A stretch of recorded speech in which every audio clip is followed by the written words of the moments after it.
21대 총선에서 민주당이 지역구와 비례를 포함해 175석을 얻어 압도적인 승리를 거뒀습니다. 민주당 이재명 대표는 민주당이 아닌 국민의 승리라며 민생경제 살리기에 힘을 모으자고 했습니다. 윤석열 대통령이 이번 총선 결과에서 나타난 국민의 뜻을 겸허히 받들어 국정을 쇄신하겠다고 밝혔습니다. 한덕수 국무총리 등은 사의를 표명했고 한동훈 국민의힘 비대위원장은 선거 참패 책임을 지고 사퇴했습니다.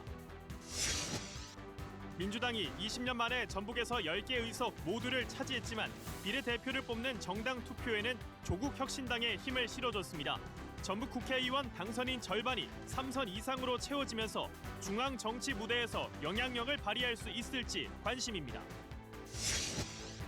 육군 35사단이 순창 지역에서 탄피와 전투 장비 등 6.25 참전용사 유품 150여 점을 발굴했습니다. 읽어주는 책, 이른바 오디오북 시장이 해마다 성장 중인 가운데 지역 문학인들도 오디오북 제작에 적극적으로 뛰어들고 있습니다. 문학회의에서 소개합니다.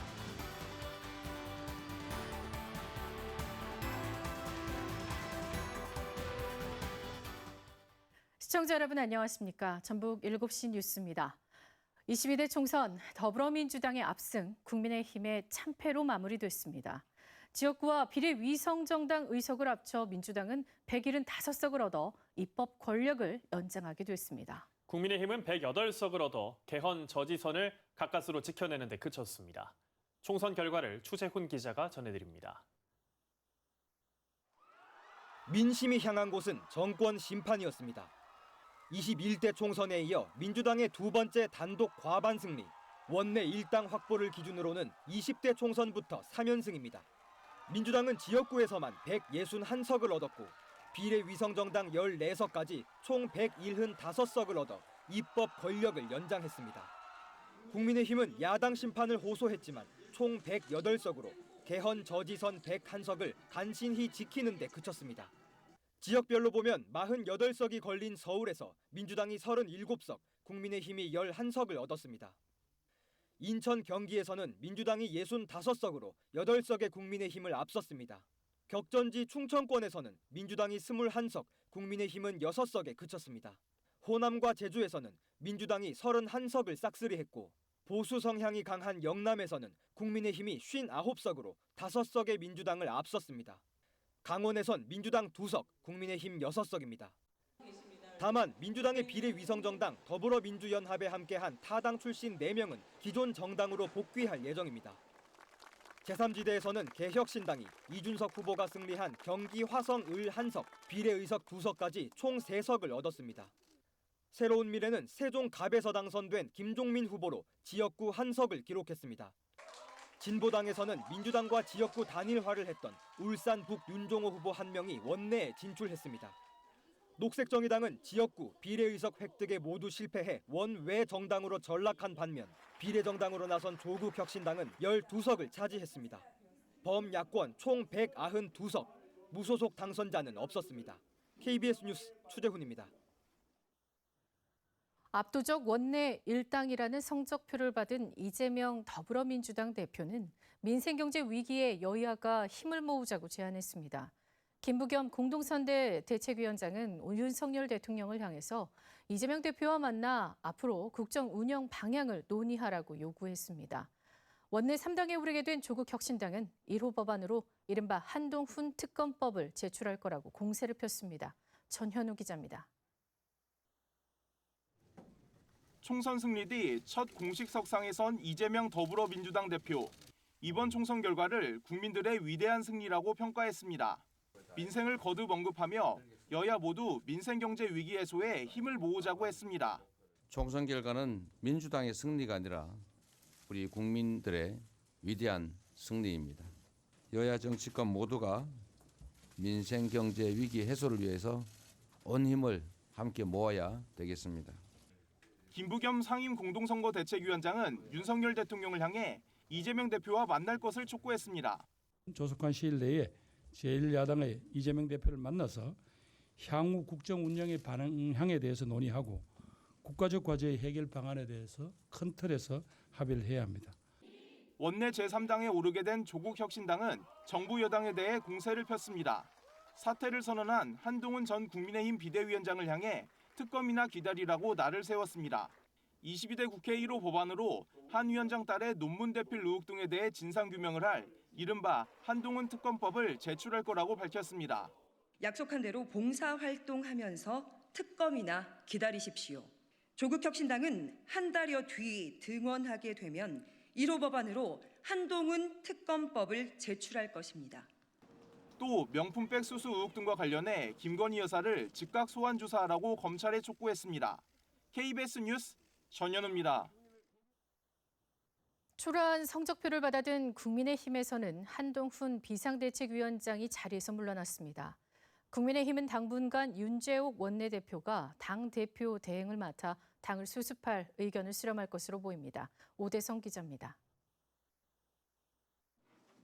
특권 정치 청산을 내세우며 집권 여당의 새 사령탑을 맡았던 한동훈 비상대책위원장. 선거 결과에 책임을 지겠다며 자리에서 물러났습니다. 민심은 언제나 옳습니다. 국민의 선택을 받기에 부족했던 우리 당을 대표해서 국민들께 사과드립니다. 모든 책임을 지고 비상대책위원장직에서 물러납니다. 100여일 만에 사퇴한 한 위원장은 대통령실 책임론에는 선을 그었습니다.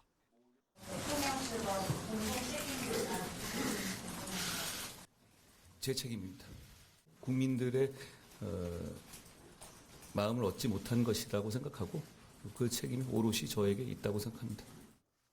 향후 특별한 계획을 갖고 있지 않다고 밝힌 한 위원장은 정치를 계속할 거냐는 질문에는 자신이 한 약속을 지키겠다며 여지를 남겼습니다. 한 위원장에 이어 장동혁 사무총장 등 주요 당직자와 비대위원들이 잇따라 사퇴하면서 국민의힘은 사실상 지도부 공백 상태가 됐습니다. 공백을 수습할 인물로는 사선에 성공한 윤재옥 원내대표가 우선 꼽힙니다. 관리형인 윤 원내대표가 당대표 권한대행을 맡아 새 지도부 체제를 꾸리기 위한 준비 작업에 들어갈 거라는 전망이 나옵니다. 이후엔 비윤계면서 수도권에서 당선된 나경원, 안철수 의원 등이 당권 도전에 나설 걸로 보입니다. 더욱 국민 마음 가까이 가는 민심을 또 더 소중히 여기는 그런 정당이 될 수 있도록 잘 되기 위한 쓴소리, 그래서 민심에 맞는 국민의 민심을 전달하는 그런 국회의원으로서의 역할. 무엇보다 대통령실과의 관계를 재정립할 지도부 구성이 국민의힘에게 주어진 최대 과제가 됐습니다. KBS 뉴스 오대성입니다. 22대 국회의원 선거에서 범야권이 압승을 거둔 것과 관련해 윤석열 대통령이 국민의 뜻을 겸허히 받아들여 국정을 쇄신하겠다고 밝혔습니다. 한덕수 국무총리와 이관섭 비서실장 등 대통령실 참모진은 오늘 사의를 표명했습니다. 정세배 기자입니다. 야당의 압승으로 끝난 총선 결과에 대해 윤석열 대통령은 국민의 뜻을 겸허히 받아들이겠다고 밝혔습니다. 총선에서 나타난 국민의 뜻을 겸허히 받들어 국정을 쇄신하고 경제와 민생 안정을 위해 최선을 다하겠습니다. 이런 말씀을 주셨습니다. 이와 관련해 대통령실 고위 관계자는 국민의 뜻을 받들기 위해서는 국정 쇄신은 당연하다며 이를 위해서는 인적 쇄신이 선행되어야 할 것 같다고 말했습니다. 그러면서 한덕수 국무총리가 윤 대통령에게 구두로 사의를 표명했다고 밝혔습니다. 또 국가안보실을 제외하고 이관섭 비서실장과 성태윤 정책실장을 포함한 수석 비서관 전원도 사의를 표명했다고 덧붙였습니다. 이 관계자는 이번 총선 결과에 대해 윤 대통령은 어떠한 결과든 그동안 국정 수행에 대한 국민의 평가라고 생각한다고 설명했습니다. 그러면서 선거 결과에 대해 대통령실 차원에서 되돌아보는 시간을 가질 것이라고도 덧붙였습니다. 대통령실은 민생과 경제를 챙기겠다는 윤 대통령의 입장이 제22대 국회에서 야당과 소통에 나설 의지를 밝힌 것 아니냐는 질문에 그렇다고 답했습니다. KBS 뉴스 정세배입니다.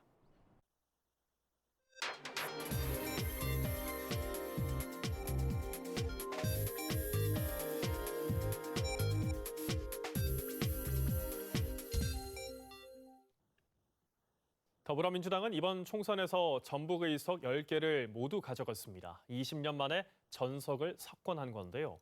당선인들은 새만금 예산 삭감을 비롯한 전북 홀대가 없도록 하겠다고 밝혔습니다. 서윤덕 기자입니다. 출구조사 발표를 앞두고 한데 모인 민주당 전북 후보들 10명 모두 예측 1위로 나오자 환호성을 지릅니다. 출구조사 결과는 개표를 마칠 때까지 달라지지 않았습니다. 민주당이 전북에서 전석을 석권한 건데 열린우리당 시절이던 2004년 17대 총선 이후 20년 만입니다. 지난해 세계 잼버리 뒤 정부의 새만금 예산 삭감 등으로 전북 홀대론이 팽배한 상황에서 정권 심판론을 내세운 게 지역 표심을 움직였다는 분석입니다. 국민들께서 윤석열 정부 2년 지켜보셨는데 3년은 지켜보지 못하겠다라는 엄중한 심판이라고 생각이 듭니다. 민주당 전북도당은 열석을 몰아준 게 도민들의 새로운 명령이라고 생각한다며 더는 홀대가 없도록 당선인들이 힘을 합쳐 지역 현안을 챙기겠다고 밝혔습니다. 특히 국회 다수당을 유지한 만큼 올해는 새만금 관련 예산이 삭감되지 않도록 하겠다고 강조했습니다. 민주당 전북도당은 이번 총선에서 9개 정책을 중심으로 모두 100여 개 세부 과제를 공약했습니다.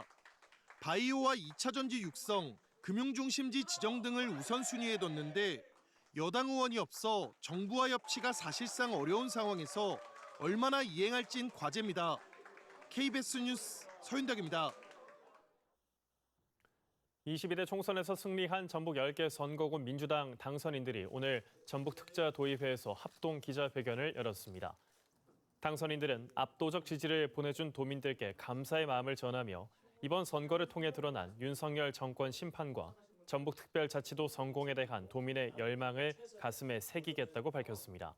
대광법 개정이나 공공의대법 등 21대 국회에서 마무리하지 못한 현안도 꼼꼼히 챙기고 다시는 전북이 홀대받지 않도록 전북 몫을 확실히 찾겠다고 강조했습니다. 전주을 선거구에 출마해 전북에서 보수 정당으로 첫 3선 의원에 도전했던 정운천 후보가 입장문을 냈습니다. 정 후보는 윤석열 정부 심판에 대한 민심에 준엄한 파고를 넘지 못했다며 낙선 인사를 전했습니다.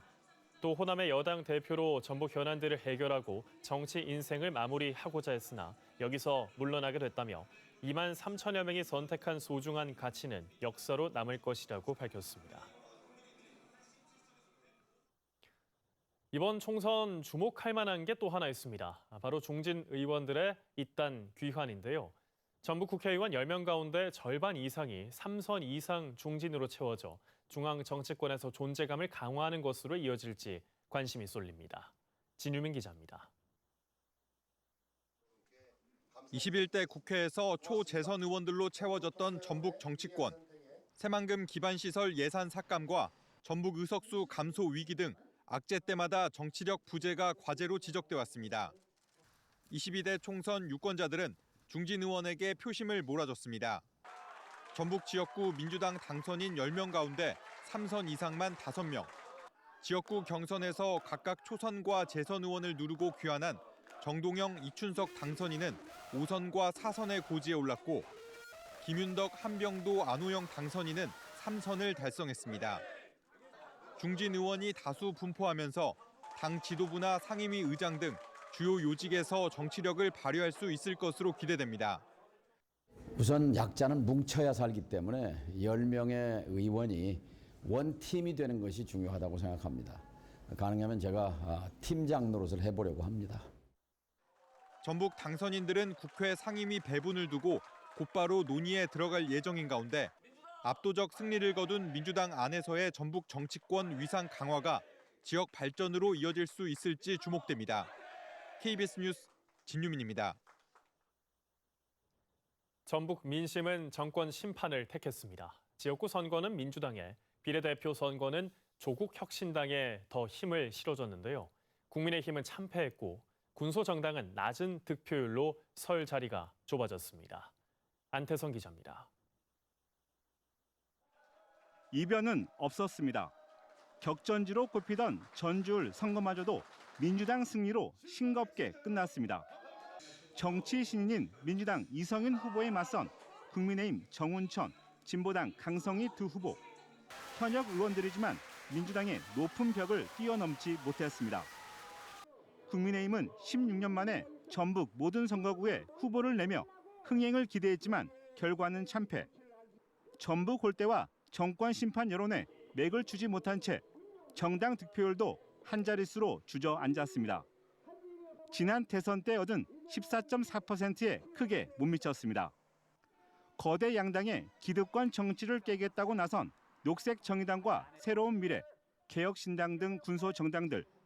부진한 성적으로 설 자리가 좁아졌고 민주당 일당 독점 구도는 더 견고해졌습니다. 조국 혁신당의 돌풍은 선거 결과에서도 그대로 나타났습니다. 지역구 후보 없이 비례대표 후보만으로 총선에 뛰어들었지만 창당 한 달여 만에 전북에서 정당 득표율 1위에 오르는 기염을 토했습니다. 범야권의 한 축으로 민주당과 함께 전국 주도권을 갖게 된 셈인데 앞으로 국회 운영과 국정 전반에 미칠 영향력에 관심이 쏠립니다. 전북에서 민주당이 열석을 석권하고 제3지대 정당인 조국혁신당이 상당히 많은 득표율을 기록했습니다. 이는 곧 현 윤석열 정부와 정부 여당의 그동안의 국정 운영 기조를 전면 쇄신하라는 정권 심판에 힘을 실은 전북 민심. 집권 3년차 윤석열 정부에 향해 든 채찍질이 국정 기조 변화와 지역 현안 해결로 이어질 수 있을지 주목됩니다. KBS 뉴스 안태성입니다.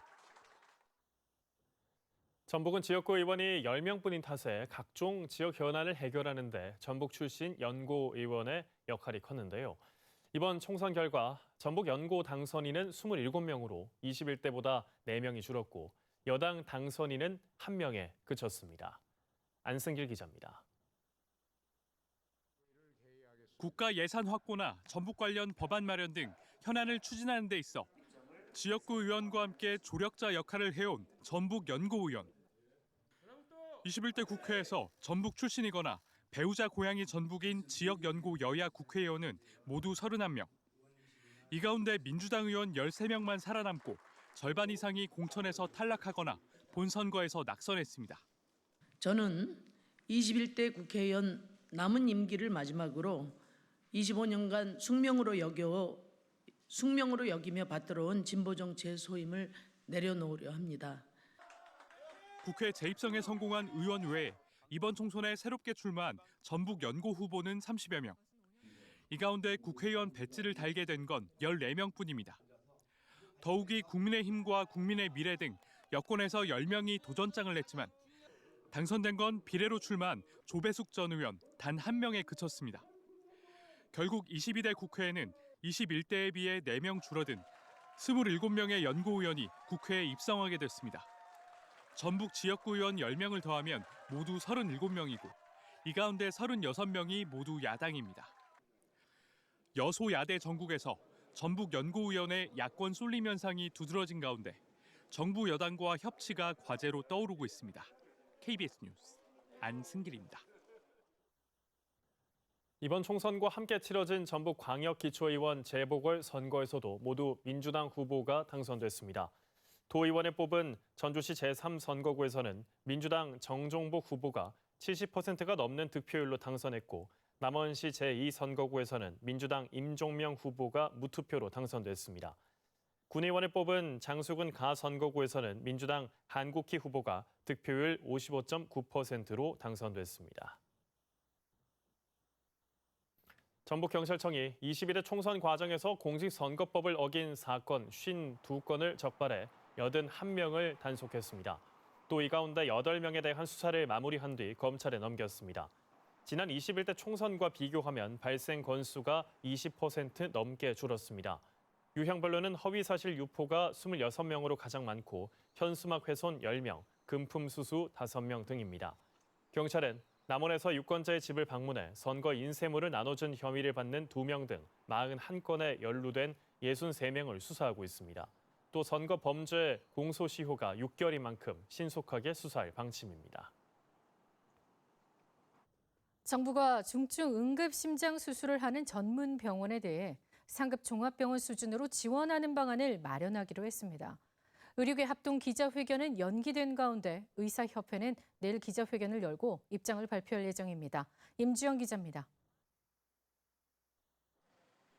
의료 공백 장기화 속에 정부가 상급 종합병원 환자를 분산할 전문병원 지원을 늘리고 있습니다. 중앙사고수습본부는 오늘 회의를 열어 중증 응급 심장 수술을 하는 전문병원 등에 상급 종합병원 수준으로 지원하는 방안을 논의했습니다. 심장 전문병원의 경우 고난도 시술, 수술 등의 전문성을 고려할 수 있는 심사체계도 만들기로 했습니다. 윤석열 대통령이 지난 9일 전문병원에 대한 확실한 보상체계 마련을 지시한 데 따른 겁니다. 전공의 이탈 7주째인 지난 9일 기준 상급 종합병원 입원은 2만 1,637명으로 지난주 평균보다 3% 줄었습니다. 전체 종합병원 입원도 2.2% 감소했습니다. 응급실을 찾은 중증 응급 환자는 지난주 평균보다 3.3% 늘어난 가운데 응급실 408곳 중 97%는 병상 축소 없이 운영됐다고 정부는 설명했습니다. 의대 증원을 둘러싼 의료계와 정부의 갈등이 출구를 찾지 못하는 가운데 의대생 집단 휴학 신청은 이어지고 있습니다. 이번 주 들어 전국 의대 개강이 잇따르고 있지만 그제에서 어제 사이 5개 대학의 24명이 추가로 휴학을 신청했습니다. 유효 휴학 신청 건수는 누적 1,401건입니다. 의료계 합동 기자회견을 연기한 대한의사협회 비대위는 내일 브리핑을 통해 총선 후 첫 의료계 입장을 내놓을 예정입니다. 의협 비대위 관계자는 오늘 KBS와의 통화에서 총선 이후 의대 증원 대응에 대해 초지일관이라고 답해 원점 재검토 요구를 이어가겠다는 뜻을 밝혔습니다. KBS 뉴스 임주영입니다. 6.25 74도를 앞두고 올해도 육군 장병들이 참전용사 유해 발굴을 위한 특별한 작전에 돌입했습니다. 땅속에서는 탄피와 전투 장비 등 전쟁 유품들이 무더기로 나왔습니다. 김규희 기자가 다녀왔습니다. 찾았습니다. 유해 발굴경. 한 장병의 힘찬 외침에 여럿이 모여들어 유물을 살핍니다. 오랜 세월 땅속에 묻혀 녹이 쓴 무언가가 세상 밖으로 나오는 순간 6.25 전쟁 때 사용한 것으로 추정되는 탄피입니다. 온종일 구슬땀을 흘린 장병은 뜻밖의 수확에 가슴이 벅차오릅니다. 뭔가 하나라도 발견하게 돼서 너무 기쁘고 여기 땅에 이제 호국 영웅들이 묻혀 있을 거라고 생각하니까 그것도 좀 더 동기부여가 돼서 더 열심히 팔 수 있을 것 같습니다. 국방부 유해발굴 감식단은 육군 제35사단과 함께 이달부터 특별 작전에 나섰습니다. 순창, 쌍치, 라희봉 고지 일대에서 6.25 전사자의 유해를 발굴하는 임무입니다. 행여 참전 용사의 조그만 흔적이라도 발견하진 않을까 온갖 정성을 기울입니다. 장병들은 먼저 삽으로 땅을 판 뒤 금속 탐지기를 통해 유품이 있는지 살핍니다. 이렇게 발견한 유품은 모두 28종, 152점입니다. 아군이 사용한 탄두, 단추, 군장 고리부터 당시 적군이 쓴 것으로 보이는 탄피, 면도칼, 숟가락까지 나왔습니다. 이 유품들은 6.25가 한창이던 1951년 2월 이 일대에서 벌어진 회문산 작전과 관련된 것으로 보입니다.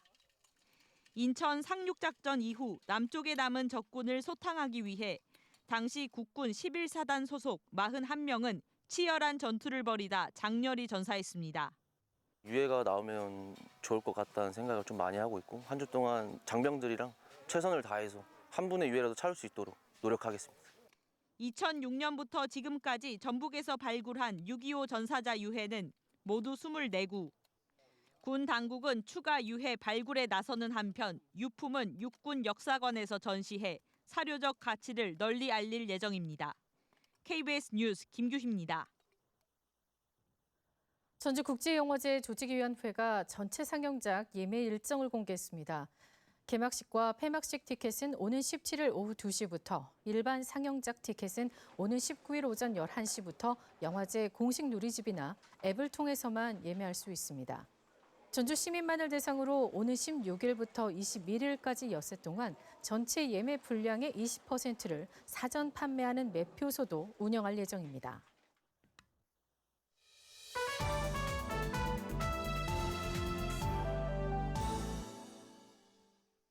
문화케이 시간입니다. 종이책 중심의 전통적인 출판 시장에 듣는 책, 이른바 오디오북이 빠른 속도로 성장하고 있는데요.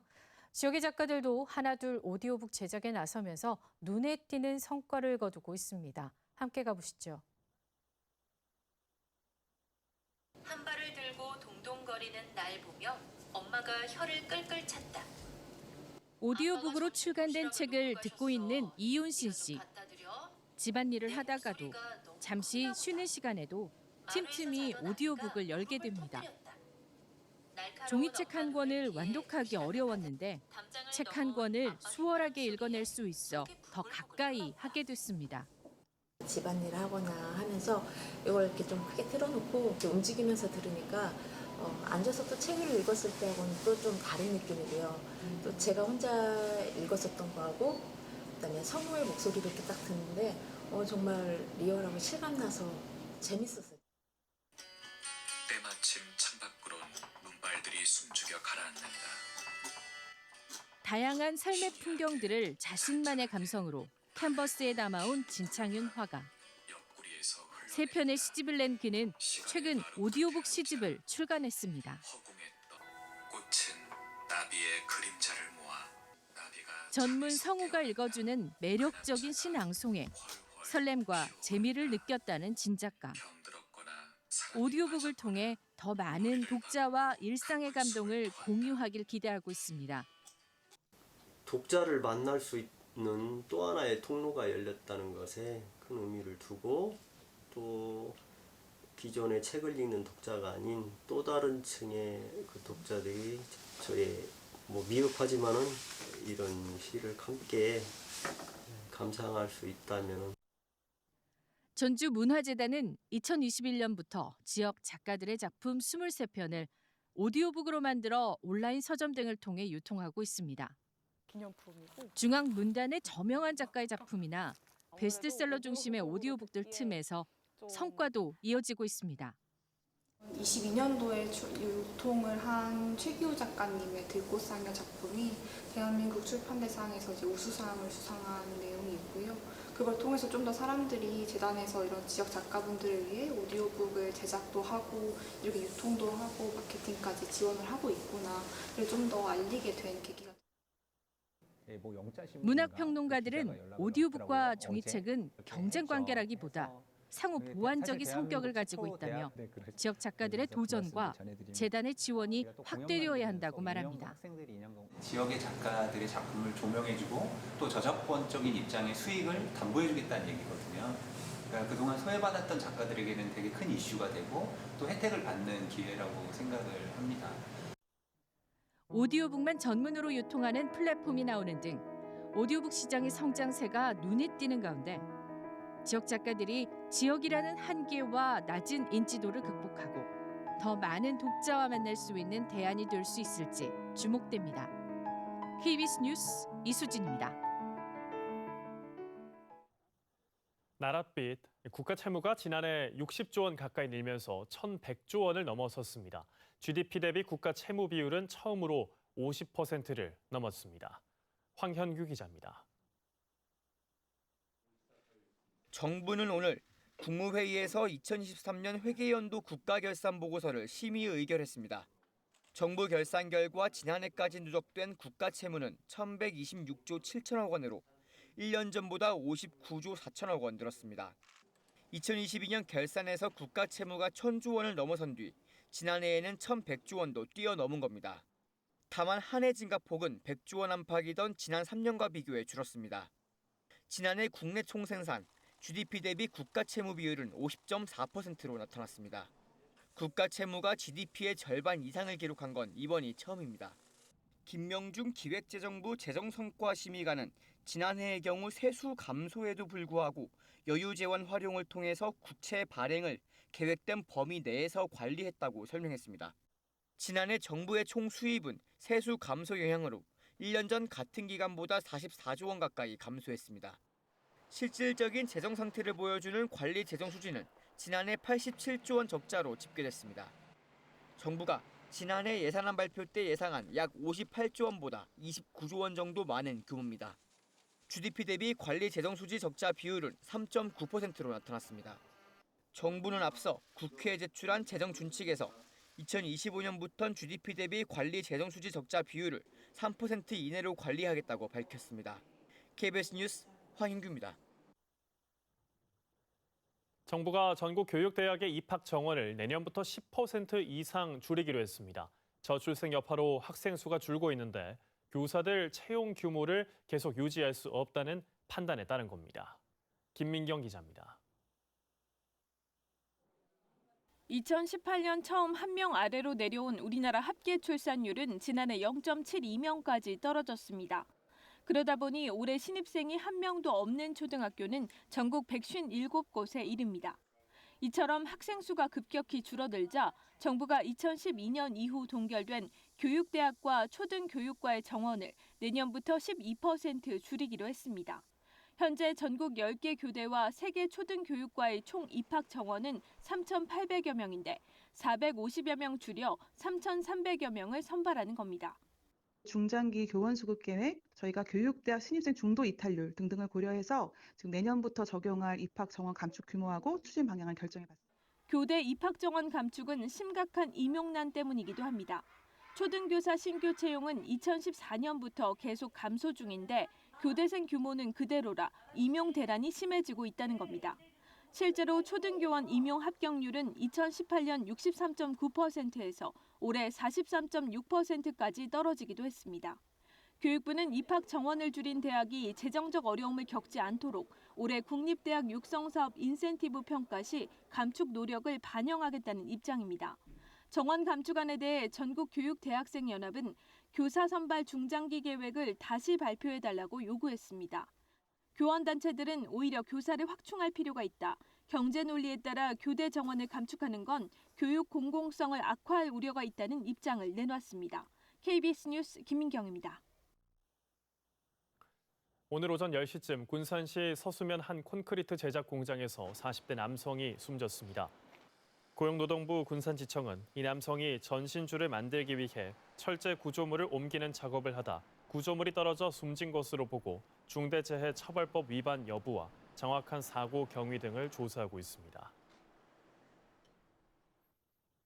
부안해양경찰서가 잠수 장비로 해삼을 불법 채취한 2명을 수산업법 위반 등의 혐의로 붙잡아 조사하고 있습니다.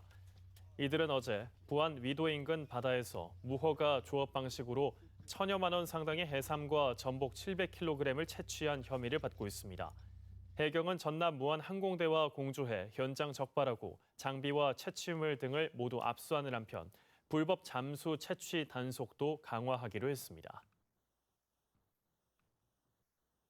전주 덕진경찰서가 어제 상가 주차장에서 20대 여성을 폭행한 혐의로 입건된 20대 남성이 또 다른 20대 여성을 폭행한 것으로 파악했습니다.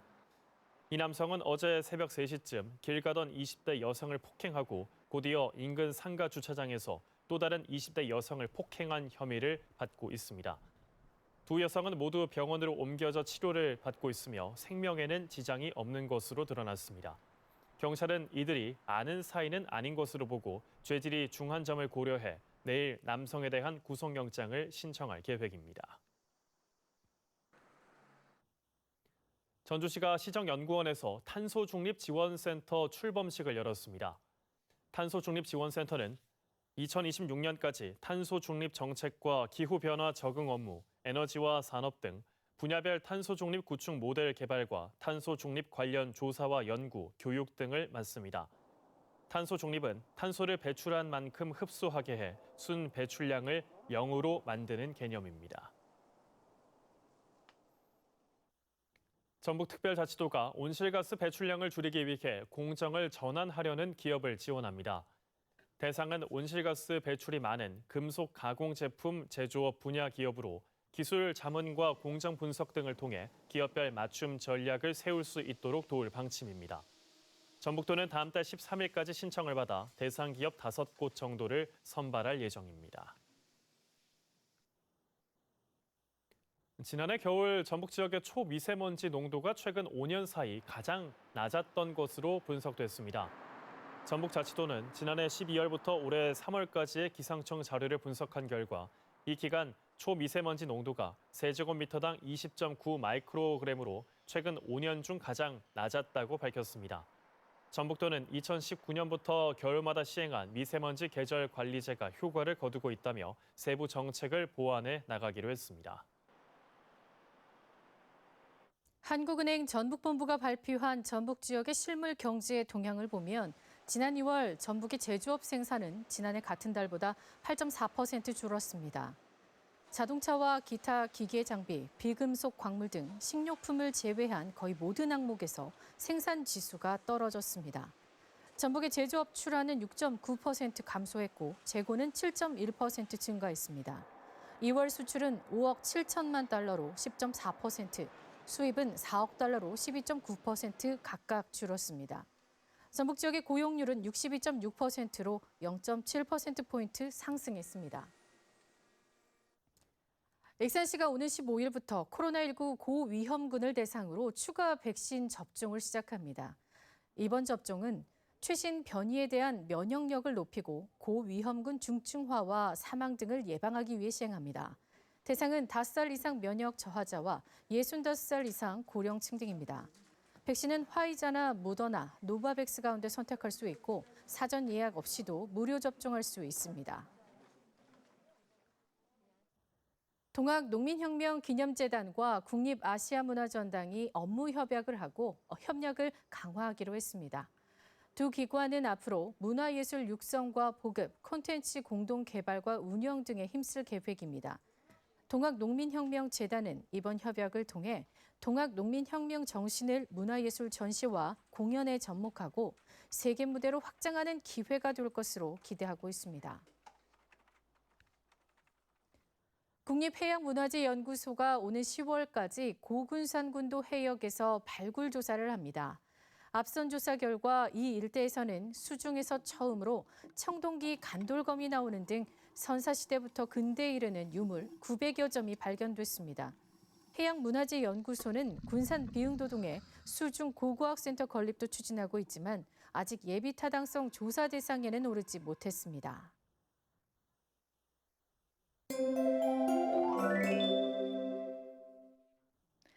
오늘도 한낮에 초여름처럼 따뜻했습니다. 거리에선 반소매 차림을 한 모습도 쉽게 찾아볼 수 있는데요. 주말까지 낮 기온이 더 오르겠습니다. 내일은 24도, 일요일은 27도까지 올라 평년보다 9도가량 높겠습니다. 다만 아침 기온은 12도 선을 유지하면서 비교적 쌀쌀하게 느껴지겠고 기온 변화가 크겠습니다. 내일 새벽부터 오전까지 전북 내륙에는 안개가 짙겠습니다. 가시거리가 200m 미만으로 짧은 가운데 강이나 호수와 가까운 도로에서는 시야가 더 흐리겠습니다. 한편 맑고 따뜻한 날씨가 이어지면서 대기가 메마르고 있는데요. 나흘째 산불경보, 경계 단계가 유지되고 있는 만큼 작은 불씨에도 신경 써야겠습니다. 내일 하늘 대체로 맑겠고 공기질도 깨끗하겠습니다. 자세한 지역별 기온은 익산의 아침 기온 9도, 군산 10도를 보이겠고 한낮에는 22도 안팎까지 오르겠습니다. 동부 지역은 완주가 10도에서 시작해 24도까지 오르겠습니다. 서해 남부 해상에 바다 안개가 매우 짙게 끼겠고 물결은 최고 1.5m가 예상됩니다. 주말까지 맑고 포근하겠지만 일교차가 크겠습니다. 날씨였습니다. 뉴스를 마칩니다. 시청해주신 여러분 고맙습니다.